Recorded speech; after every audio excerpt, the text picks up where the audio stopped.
Hey guys, welcome back to another Jay's Trucking Show.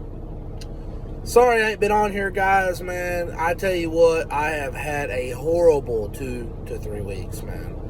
I had COVID, I had colds, I don't know what I had. I had all kinds of stuff. Felt like absolute crap.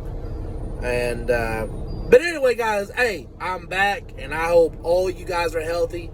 I'm finally healthy. A lot of stuff's been going on the past 2 weeks, guys. A lot of stuff.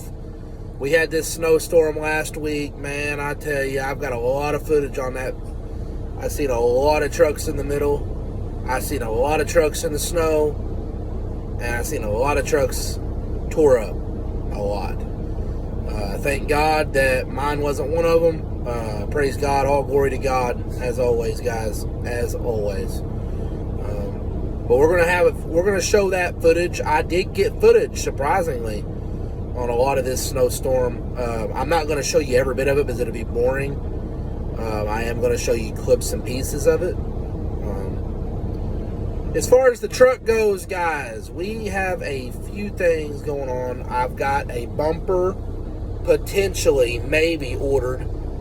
It probably won't be a 20 because Chrome Valley has went away with their 20-inch bumpers, and they just informed me about it. A little bit upset about it, but they will do an 18-inch. They will still do 20-inch bumpers. Now, the one that I may potentially still get, I will get in July. I did order that one. But July is a long time away, you know. I'll show you guys this footage. I hope you guys enjoy it. And I'll talk to you guys.